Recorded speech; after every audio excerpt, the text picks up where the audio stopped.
Hello and welcome back to Spirit of Nature Art and episode 3 of our Curious Birds Altered Lap book.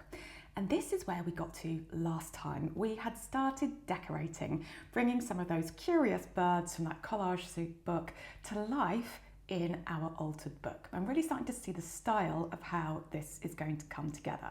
I've cut out these swans here. I would definitely want to use them, but for today I want to focus on this section. Now this section here has an actual kind of structural purpose as well, because we need to use this spine here to create some bulk in that section so that our cover doesn't flop in. So you'll see as we go through, as you start to see what we do with this section, you'll see the impact of it. So I kind of thought, I think I'd like to put a book within this book. So I pulled out a whole load of tea dye paper that I had, and I also pulled out this old book here where the cover was completely falling apart, and I thought, oh, I love that cover. It's so distressed, it's so grungy, and how amazing would it be to have that as part of this project? So a book within our book. So what I am going to do first of all is I'm going to turn the flap around on that piece that we'd already created so that we can use that as a tuck spot on the inside, because that will get lost if I adhere that book cover to that bit there. So that's the plan. What I'm going to do is I need to trim a bit off this book cover because it's a little bit too big.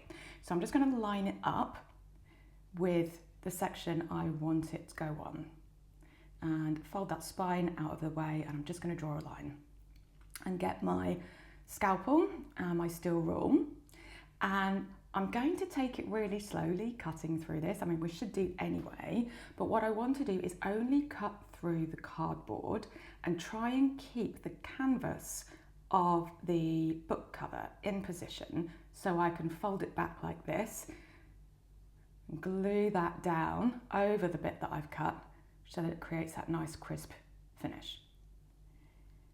So just kind of playing around with how this is going to look.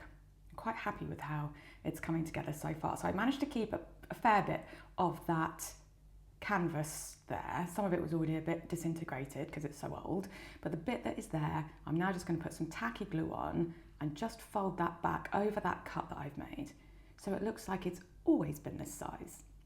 Now, if you can't do that, bit of washi tape or something like that, turn it into a decorative feature. But I was lucky enough to be able to keep that there. Now it already looks beautifully aged. I love all of those age spots on there, but I'm just going to add a little bit of extra aging just to bring it together with the book we've already got, with some vintage photo and a bit of ground espresso of the oxides there. And obviously this kind of flap here is too tall, so I just want to trim that down so that our book page, I really want it to feel like there's this book hidden within the book. So I'm just going to remove that top section of that flap so that the only bit that is there is showing is our book cover. I'm still not entirely sure how I'm going to attach this all in, so I kind of left a bit of the spine there as an option to use, but I end up cutting that off when we come to sticking it in. So this very much is me just kind of freestyling an idea as it's coming to me. It's developing as I go along. Now what I've done is just like I did with the other pages, I've covered them with tea dye, inked them up, and I'm just using I put a little bit of book page in there from the original book there, and just using paper clips just to keep everything temporarily in place whilst I fiddle around with this idea.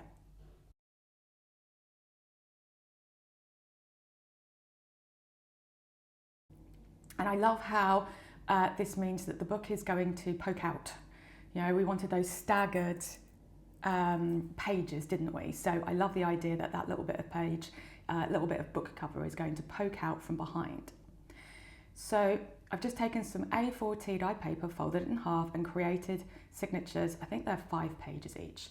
And I'm going to do a 5-hole pamphlet stitch, and I've poked them all in the same place, and I've also poked the spine in the same place as well, so that I have got all the holes I need to be able to bind this together. So I'm just using some pre-waxed bookbinding thread and my needle.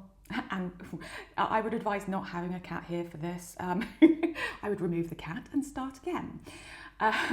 So just taking, I usually take about 2 kind of lengths of the book page of my thread, just to give me enough to play around with.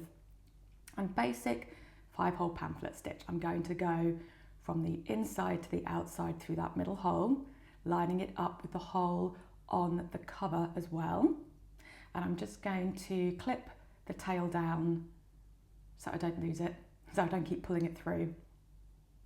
So I've gone out through that middle hole, out through the cover as well. So I'm attaching each signature to the cover. And then I'm going back in through hole number 2, back out through hole number 1, remembering to take it through the cover.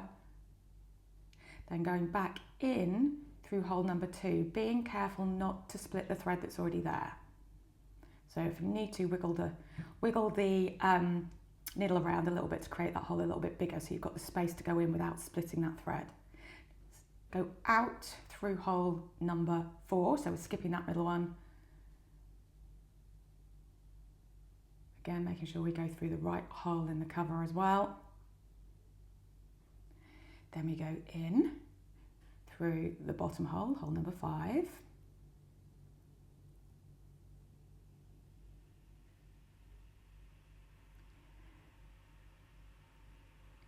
Back out through hole number 4.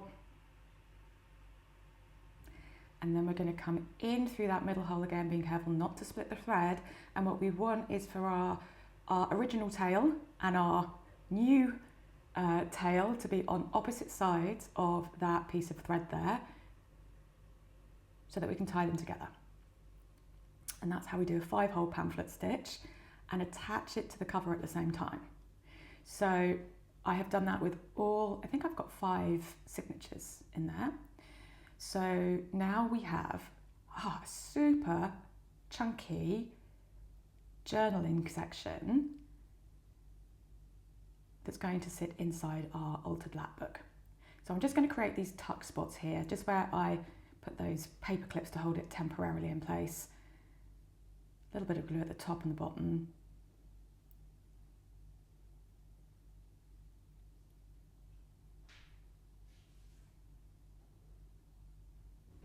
And just whilst that's drying, when it's colder, I tend to find that my glue takes forever to dry, and it is cold at the moment here in the UK. So just popping some paper clips there so I don't have to sit forever and hold it in place. Same on the other side. You can see here I just popped that book page in there. That came from the original book with that blue cover. I thought that was just a nice kind of feature to keep that in there, and just sticking that tuck spot down as well.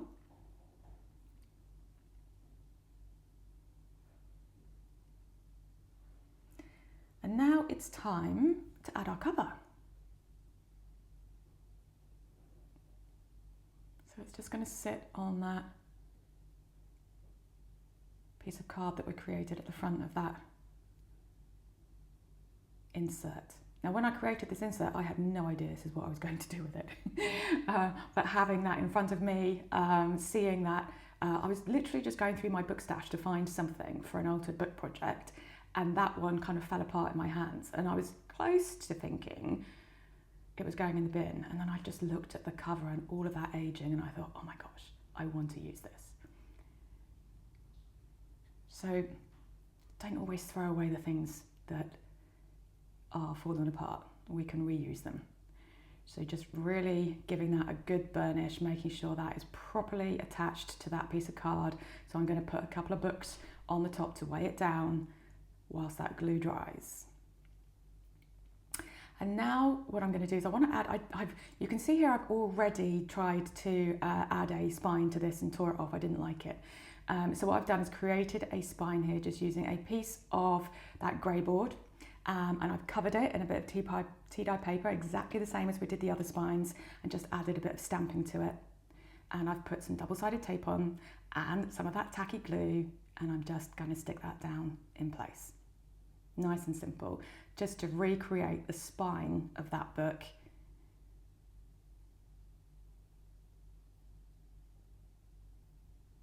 and I've added another hinge, exactly the same as I added the hinge for the original flaps that we did on episode 1. And I'm going to use that hinge to adhere this whole piece in. So I've just taken the double-sided tape backing tape off and adding some tacky glue. And I'm now just going to place the whole of that piece down onto that hinge. Making sure it's lined up at the top and the bottom. Giving it a good burnish. Also making sure that there's no glue seeping through on the other side that might stick that flap down to the next page. And just making sure that everything is stuck and in place. Now you see what that has done. It has created a nice bit of bulk. Whoops, it's not quite stuck down yet. Patience, Caroline. It's enabled that front cover to sit better. So I went to my fussy cut stash, all of these beautiful birds that I fussy cut out of the Collage soup book, and I also picked out a few labels. Some of these are going to be Tracy Fox labels, some of these are going to be my own Currator ones from the Tim Holtz stamp set, and I'm just collaging this together on that cover. I really don't want to cover much of this page up at all. I just want to draw our attention to how beautiful it is. So I'm just kind of putting something on the diagonals just to draw our eye along that page. And I just love how these colours pop against that blue. So just playing around. This is why I fussy cut so much at the beginning, because then I can just pull things in and just look at how they look on the page, decide what seems to sit there well, and then stick them down straight away, rather than going through the book each time and trying to imagine what that thing will look like on the page. If I've got a whole load of things pre-cut, I don't have to use my imagination. Well, I can, but I use my imagination on creating the collage. I love how this is coming together.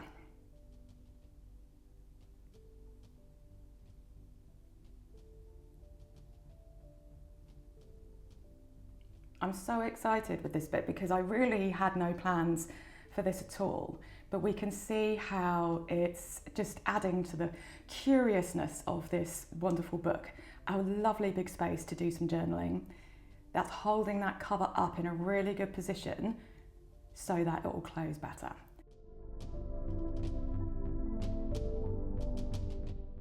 Well, let's just have a look. We can see now, look how that side really sits up, the other side flops in.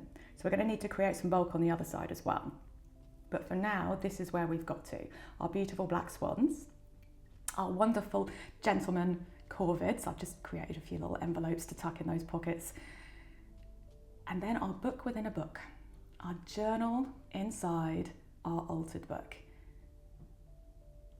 All that lovely tea-dyed paper, brilliant place either to write, to draw, to do some more collage. Plenty of space in there, more tuck spots, more places for us to decorate in future episodes. And we've still got all these sections here to work on as well.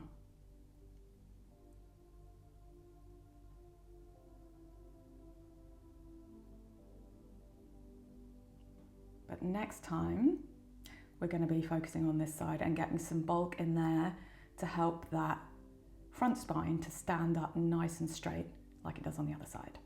I'll see you then.